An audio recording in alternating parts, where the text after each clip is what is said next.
Welcome back to the Know Your Numbers REI podcast. This is your host, Chris McCormack, and today we have a very special guest in Mr. Tim Cornwell. Tim is a realtor for EXpRealty. He also has his own properties all around the U.S. I think he's situated out there in the Washington area, the greater Bellingham area, I believe, Tim, but he can give a greater insight into who he is. So, Tim, welcome to the show. And if you don't mind just giving a little background on what it is you do, how you got started in real estate, and where you find yourself today. Absolutely. Thanks, Chris. Thanks for inviting me. Looking forward to our time together. I started in 2010. One day, literally woke up and finally said, hey, I'm going to drive a stake in the ground and I am going to be a real estate investor. And I had been attending local REIA meetups and had been watching the flipping shows on TV. And finally I said, you know what? I think I'm not any dumber than the people that are doing that. So maybe I should give it a shot. So 2010, I went after it, started looking for properties. My intention was to start with a wholesale deal because I thought, that's where to start. Can I actually find a deal that pencils that someone would pay me money for? And that first deal ended up becoming a wholesale deal that fell through. And then I partnered with a contractor and we did a fix and flip together. And we fixed it, but I didn't flip it right away. What happened was I fell in love with the property, got emotionally attached to it, held on to it as a rental for about a year and a half, and then sold it. So that's how I got started in 2010. So I think it was probably about April 2010. So a little over, 13 years ago. Wow. Okay. And so 2010, in my mind, that's shortly after Great Recession. And I don't know how much you remember of the talk of the town during those times, but what was it like getting started? Was there still some fear related to what had just taken place? And how did you kind of approach that? Because right now we do see a lot of fear. People aren't really sure what the future has in store. So were you pretty confident that you were on the other side of that, or was there still some concern about what the market was like? Yeah, great question. 2008, that was just the strangest experience I can recall in my adult years, because it literally was like we had no control over what was happening. We had no idea how out of control this thing was going to be. During the pandemic, it was a little bit that same feeling of where's this going to go and what's going to happen? And are we going to lose our, experience in this country the way we've always known it? And, 2008, there was like General Motors is going to go out of business. Bear Stearns is going out of business. All these companies were major, household name companies, Ford Motors, all these companies were on the brink of failing. And it was a pretty scary time. It really rattled the economy and rattled every human being in terms of what can I hope for in the future. And then after that, just waves of massive foreclosures, short sales, loan modifications, and if anybody didn't have equity in their home, when their values of their home diminished so much, it created a lot of unrest and panic, uncertainty and stress in the lives of, the average American. And by 2010, things had started to improve a little bit. I think there wasn't that sense of impending doom that we had, every day we were feeling in 2008. Right. Things were getting a little bit better. And so 2010, for me, it was ignorance more than anything. I just wanted to be a real estate investor. I really wasn't paying attention to the external circumstances. I wasn't trying to time the market. I was just learning these concepts as a brand new investor, like, wholesaling, how does that work? What does that look like? How does a fix and flip work? And I was learning things like owner financing and private money, and it was all new to me. It was all a new language. And so for me, the the external circumstances didn't really factor into my decision as much as it was just something I really wanted to do. Okay. And how do you think that's changed? Like, are external circumstances more of a focus now, or? Yeah. It's such a different condition that we're in right now with this interest rate, with the, rapid increase of these mortgage rates is really thrown everybody into, again, another level of uncertainty. Fortunately, most people have a lot of equity in their primary home, and it hasn't become an issue yet, but it's really hard to predict what's going to happen in the future. Yeah. I just feel like there's always opportunity out there. And as a real estate agent, we still help people buy and sell homes regardless of what's going on in the economy, because people have to move. Right. And the same is true for an investor. Investors, or, whether it's an owner-occupied home you're buying or an investor, non-owner occupied home, multifamily, whatever it is, people's lives are always changing. And you just never know what someone's going to need. So you can't, I think that's probably one of the biggest things I've learned as an investor, is I can't assume the rest of the world sees the world through the same lens that I'm looking through. They all have a different lens and a different need at whatever time in life they are. Like there's a property. So I've owned mobile home parks. I owned mobile home parks in Indiana. At one point in time, I was a buyer of that mobile home park. And that was a stage in my life that I want to buy a mobile home park out of state. And then at one point in time, I was a seller. So within 3 years, I went from a buyer to a seller, and it wasn't under duress, but things change. And if you're a buyer of real estate and you're looking for income producing property, there's always a seller out there. It's just a matter of how hard you're willing to go try to find it. Yeah, that's the fact of the matter. And now, like, one thing that people will look at, Tim, is the limited supply. So is that when you're looking for these sellers, are you seeing a lot of success off market? Is that's something that people should be looking for? Because I know your first deal was wholesaling. Is that still something that you're pursuing, is off market? Yeah. I've come a long way since that first transaction, learned a lot.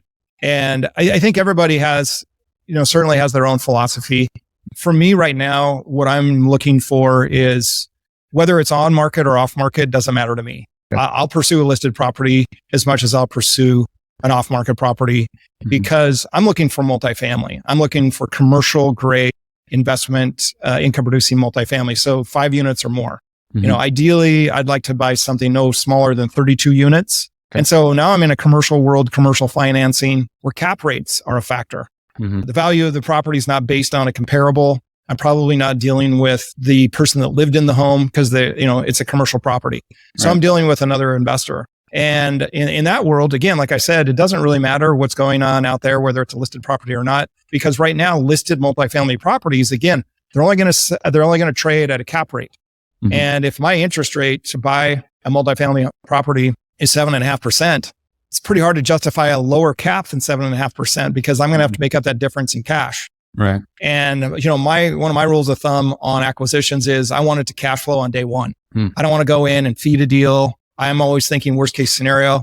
So if it doesn't make sense in the worst case scenario, considering vacancy, rents aren't going to go up, can I buy this today at today's interest rates in the commercial world and still get it to cash flow? Okay. And does that force you to look for more turnkey properties rather than fixer-uppers kind of thing? Yeah, again, it goes into philosophy. I'm a guy that I'm more passive. That's my goal, is to be as passive as I can. I'm not a contractor. I don't have my contractor's license. I don't really want to run jobs. That's not what I want to do. I'm more into higher quality product that's, yes, you're right, turnkey, maybe some minor improvements, but I'm really looking for a seller that has a need to sell and is reasonable and motivated to want to work with me. Because if you're selling a multifamily property and you are going to actually attract a buyer, then you want to work with someone that you feel like is actually going to get to the finish line. Someone that understands what that property is, how it works. And you might have a buyer that comes along and will be willing to pay list price at like a 5 cap, but maybe they don't know what they're doing. They don't have any experience managing properties. They don't know how to get their financing or raise equity. Maybe they don't even have the cash to close. Hard to say. But I feel like I try to present myself as a professional buyer and have my ducks in a row so that when I present my offer, it's based on logic and reason and good economic principles that a seller that understands those concepts will get. And they'll understand that, in order for us to come to an agreement, there's probably going to have to be some give and take on both sides. Obviously, we work primarily with real estate investors, but most of them are also looking at real estate to decrease taxes, and they have experience in the business world. And they know that, there's a give and take to everything. And whether it's a real estate deal or a business deal, you do have to be willing to negotiate. And that's where everybody wins is when. Yeah, I think one of the things that's really helped me as an investor is I'm really clear on my metrics. So I go in and looking for deals. My metrics include like location. Yeah. What is the location of this thing? I remember when I started out as an investor, my mindset was this: how do I find the crappiest property the farthest away that I can get the best deal on? And somehow my brain just it went to the lowest common denominator. And fortunately, over time, I've refined that metric to thinking, how do I buy the best property in the best location in the best condition that maybe hasn't been managed great, or maybe it's been managed fine, but it has a lot of upside to it anyway because of the location, because of what the appreciation will do, because of potential rent increases over time. That's something I'm more interested in pursuing at this point in time, is finding those well-located, high-quality properties that has a seller that is motivated to sell and is willing to engage in an adult conversation about that. Yes, that's key. The age-old adage is location, location, location. Buy on location. So, Tim, I guess that's a good question is, where are some of those locations? Like we see this mass exodus out of where you're from, the greater Northwest and West Coast area. Are you able to buy locally, or do you find yourself looking more into like the Indianapolis area or the Southeastern area? How do you approach the location in today's world? It's the West Coast is tough. The West Coast is overpriced, in my opinion. Sellers think their properties are worth more than I'm willing to pay for them anyway in today's interest rate market, But then you've got buyers out there, you've got cash buyers that are coming in and they're keeping those cap rates down, because if it's not dependent on acquiring financing, then, it's really whatever a buyer's willing to pay. And there's a lot of demand. There's just a lot of demand for multifamily here on the West Coast. You just got a lot of tech companies. You got a lot of areas that people have a desire to live. With the work at home still a thing, people think, well, where do I want to live? Do I want to live where it snows, 4 feet deep in the wintertime? Or do I want to be somewhere where I can ride my mountain bike, go skiing, go out on the water and, just have a great lifestyle? So really a lot of these investors are making lifestyle decisions they're making decisions on buying a property based on people's lifestyle, their tenant, because more and more people are mobile. They're a little more transient. They're not setting down their roots thinking I'm going to live in this community for the next 15 years and raise my family. They're moving into a community and they're not sure how long they're going to be there. Plus, again, the price of housing, single family homes is so high that literally renting is more affordable than a house payment right now. So I think we're going to see more and more people really this country is going to become a renter nation more so. See more and more people want to gravitate towards higher quality type lifestyle experiences in apartments in well-located places in cities. And so there's just ever increasing demand, especially on the West Coast. And like I said, that drives up our prices. And I really feel like the Midwest and the Southeast, your acquisition cost is so much lower, where rents are still pretty competitive out there compared to West Coast rents. Yep. And so I think not only me, there's probably me and a lot of other investors out there that have the same mindset. We're out shopping in that area and trying to find a deal. That's not to say that there's not deals to be had on the West Coast, but that's not probably where my next acquisition will be. Another thing is just politically, this part of the world out here tends to be a little more tenant friendly. And I'm looking for maybe some locations that are more landlord friendly, more conducive to running my business, where I'm not being taxed or limited on my ability to evict a tenant if need be, or raise rents. So, rent control and regulation and inspections are a regular experience out here for landlords. And it's just not something I enjoy. Yeah.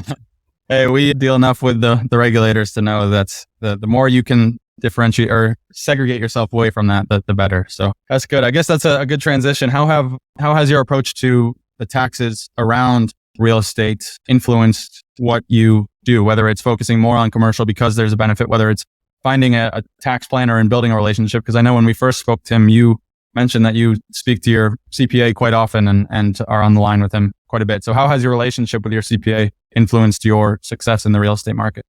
Yeah, great question. And Chris, it's too bad I didn't meet you before I met him. Yeah, because you're a very close second. So yeah, it was funny. I was just down there meeting with him about a month ago, and we were sitting down talking, strategy for 2024 and some of these acquisitions I've got my eye on. And I said, hey, you as a real estate investor, Mr. CPA, tell me about your portfolio. And he says, well, I'm in a partnership with about 700 residential rental units, and we have over 1,200 self-storage.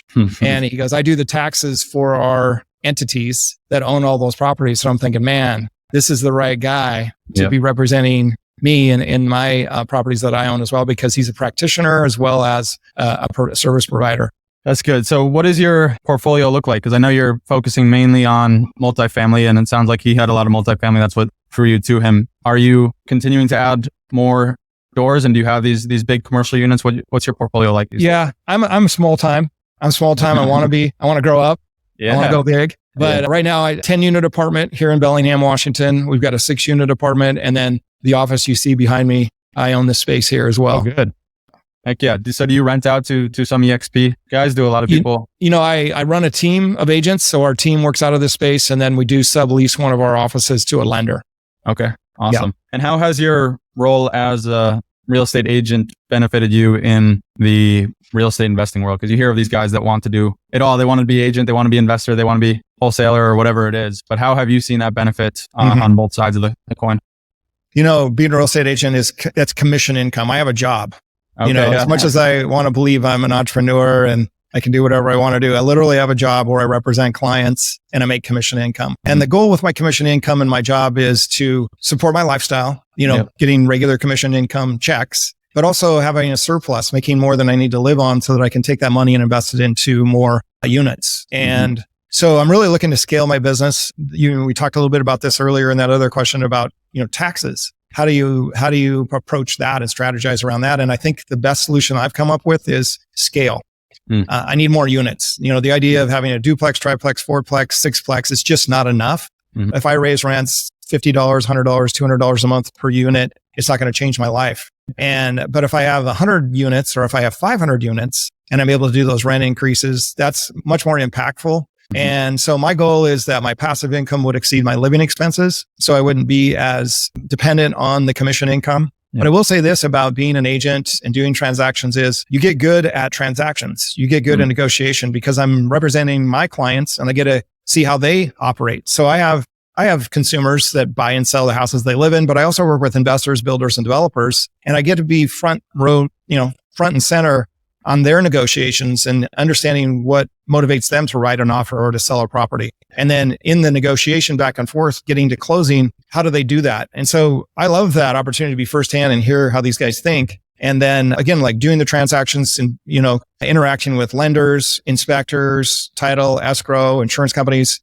getting this thing to closing it's a really good experience for me as an investor because it's not like I'm working another job where I'm, working as an architect, designing houses. And then all of a sudden I'm in a transaction and like, how does this work? What do I do in this situation? Like it's normal every day, day in and day out. I'm doing real estate transactions. I'm living in a real estate world. Everything I do and conversations and stuff I'm reading keeps me sharp and focused in the world that I'm working in. Absolutely. And when did you make the shift towards real estate agent? Because you were investor first and then you went full-time agent. Yeah, I had a job 2010 when I started. I was working a job. And then within 2 years, my intention was to go full time, get my license, be an agent, be an investor. And, fear and uncertainty is like, oh, if I quit my job, how are we going to do this? How are we going to make ends meet? And I'm really scared. I didn't have confidence. And, I was given a gift. God gave me a gift. And the company I was working for, they closed our office. Wow. And suddenly I was like, oh, geez, I got to do something different. So my intention was to quit that job at the end of the year, but this was June when we were notified that office was closing. And I said, okay, God's fast forwarding my whole plan and I'm going to go get my license. I studied for 3 weeks, took my exam, and July 3rd, 2012, I got my real estate license, went full time as a real estate agent and entrepreneur. Come on. That's awesome. And I think you had the entrepreneurial spirit before, right? There was, I think when we first spoke, there was like a startup church maybe, or you were helping kind of grow a church and you had that growth mindset. Take us through like how that entrepreneurial spirit kind of showed itself even before you started the investing or... everybody is given a different appetite for what brings fulfillment vocationally to them. And for some reason, I was given an entrepreneur's appetite. I've always had this feeling that in a job, I've always felt confined to a per hour income. And this is the maximum you'll ever make. And the only thing you could do to make more money is work more hours. So I tried that for a while. And after working 12-hour shifts, 14-hour shifts, 7 days a week, I was like, man, it's still not going to get me where I need to be. Right. So then I graduated to commission income. I got a sales job. So I'm making a base salary plus commission. I was like, man, unlimited income potential. So I started getting a taste of what being an entrepreneur is all about. And then there was a brief 5-year stint, Chris, where I started a wholesale bakery specializing in cheesecakes. Oh. And so I learned all about running a wholesale bakery business where we manufactured cheesecakes and distributed them through Washington, Oregon, and Alaska, and that whole world. Wow. And then I loved being an entrepreneur, but I didn't love the industry that I was in. I didn't love food service. And so it was like, okay, how do I find the right fit for my entrepreneurial spirit? And I worked for another startup right after the Cheesecake Company. The Cheesecake Company, I ended up selling my shares to my partner. It went on to be incredibly successful without me. Wow. And then I got started in sales as a sales manager for an equipment company specializing in forestry equipment. Yep. And then our pastor, the church we were going to, recruited me to come on board with the church. And we were in a massive growth phase and he wanted me to provide some leadership, co-leading with him to the next level. And I think we went from about 900 people to 3,000 people in a 6-year period of time. Wow. And so that was just a response. I had an act of obedience to go into that, because what was weird about the church world is I'm thinking, man, I'm working for God. that's got to be the best job you could ever had. And the people I was around were some of my best friends. I loved the people I was working with, and it was really it was enjoyable, and the church was growing, but it just wasn't fulfilling for me. There's got to be some risk involved. I got to be a frontline guy. I got to have skin in the game. I've got to have like tangible, measurable results. And I was more of an administrator role at the church. And so getting into real estate, really, I went from the church world to, I got recruited to work for a title and escrow company. And that's how I got into real estate, was kind of through the title and escrow door, learning it that way. And then I got a taste of it and realized, wow, I love this. I love everything about it. I love the complexities of it. I love the unlimited income potential. I love the multiple unlimited ways you can make money in real estate. And so it's just been a great thing, to do it over a decade now and love it as much today as I did then is pretty good sign that it was the right fit for me. Yes. Amen. I guess that's a great transition into the faith conversation. How has that faith in Christ influenced the way that you do real estate? Because you are grounded more than it seems you've ever been, with like so many changes in a shorter amount of time. You've now been at it for a decade plus. How has your faith influenced your approach to real estate, entrepreneurship, and then even family and wealth building? Yeah, great question. Because, kind of the common kind of conventional wisdom is that, hey man, don't be so focused on money. Why are you trying to get rich? That's just like, that's not a Christian thing to do. You seem pretty greedy. You seem like you're just trying to you're so really selfish. And, there's a little voice. There's that voice in the head that just says, don't pursue that. And my breakthrough in that journey was coming across a verse in John chapter 10, verse 10 that says, I have come that you might have life and have it to the full. Yes, sir. And I really analyze that verse, okay, this is the creator of the universe that's saying the purpose of me being here, the reason I was created is to live life to the fullest. So what does that look like? What does that, and I can't imagine that it's a cookie cutter.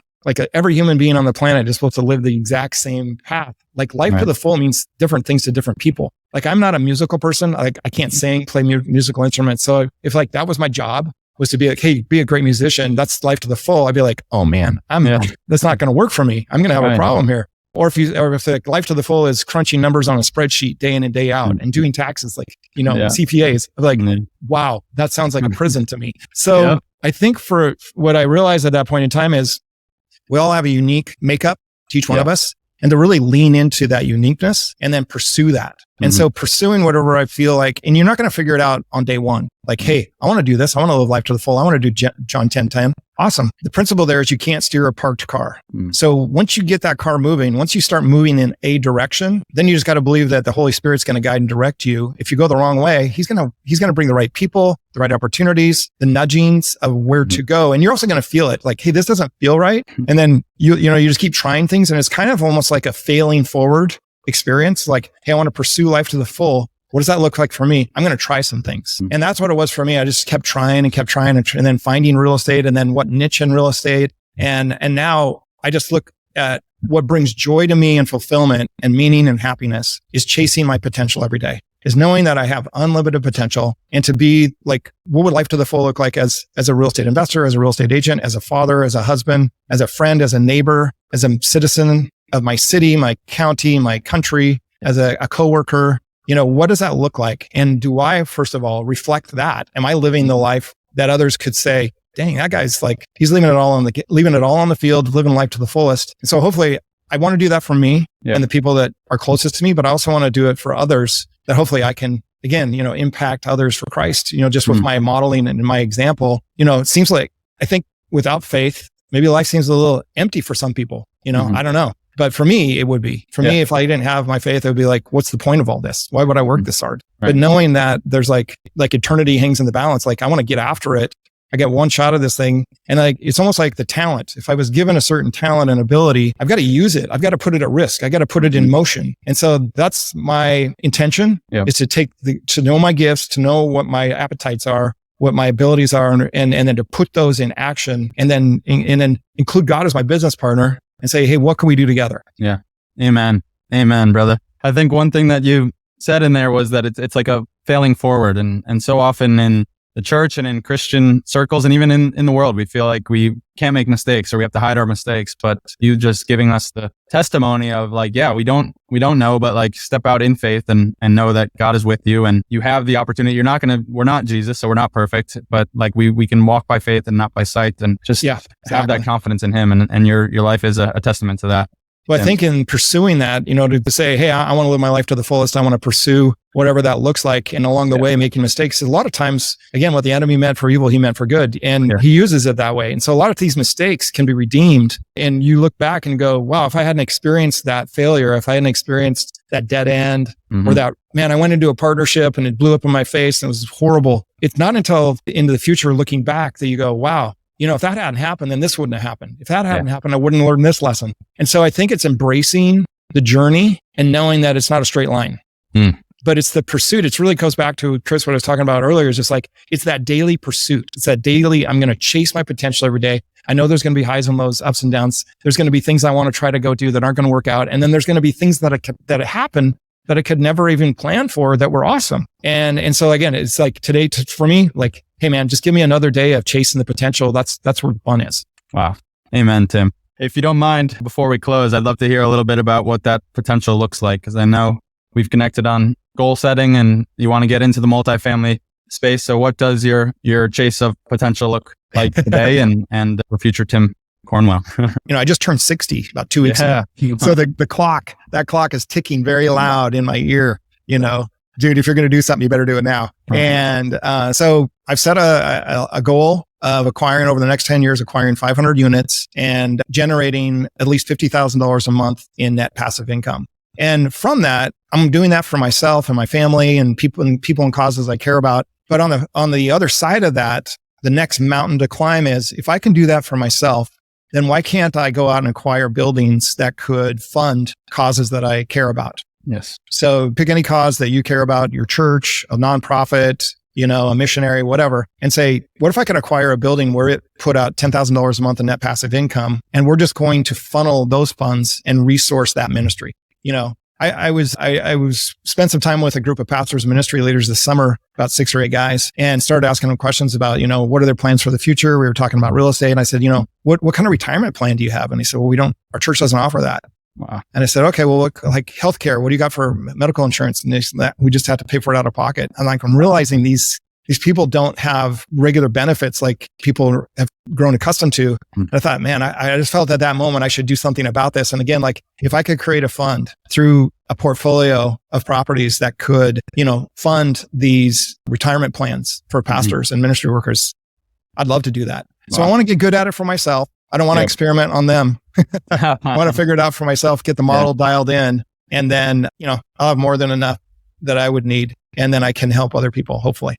That's awesome. Well, I love it. And is there any way that we can help support you in that? Is there any way people who are interested in what you have going can reach out to you? What's the best way to contact you? And where are you looking for the most support? Yeah. So I'm in Bellingham, Washington. If you type in Google, Tim Cornwell, Cornwell, Tim Cornwell, Bellingham, Washington, Tim Cornwell Real Estate, it'll take you to my website. You'll see my social media posts. So call me, text me, get on social media, reach out, whatever. I'm going to need investors that want to acquire these buildings with me. So I'm going to need groups of people, and I'm going to need property management companies. I'm going to need people in those different I'm going to take a trip to Huntsville, Alabama in December to do some hunting in Huntsville for some buildings. So I need people in different states that can help support me, would connect me with contractors and all of the whole team that it takes to acquire and operate a building, multiple buildings. Awesome. We know that the network is equivalent to the net worth. So totally. Those looking for a good networker and a high-class professional, contact Tim in any of the ways that he did. Tim, before I let you go, we do have one last question that we ask all of our guests here on the Know Your Numbers REI podcast. I didn't give you a heads up, so I'm putting you on the spot here. I'm good. But as you know, we're very money-focused and wealth-focused. So with that in mind, Tim, we like to ask our guests, what is one truth about money that most people regard as a myth? I think that what I'm learning is that money doesn't want to sit still. Money does not want to just sit still. If you just sit still, if you just park money somewhere and it's not producing something, it's like burying the talent in the ground. Yes. And I've learned that the word currency is like from the word current, like there's movement. And so moving money keeping that money flowing and moving is what money likes. And so I think that is the principle that I'm learning, trying to get comfortable with not just holding on to money, but putting it into play and keeping it working. Wow, that's so good. I have never heard that comparison to the current and the currency. That's something my mind just got blown. So I appreciate you, Tim. I'm so glad that we were able to do this. To all the listeners, please contact Tim either via email or text, and we'll put all of his contact information in the show notes. But we appreciate you. And if you enjoyed this, please leave us a 5-star rating and review. Until next time, we thank you and God bless you. Thanks, Chris.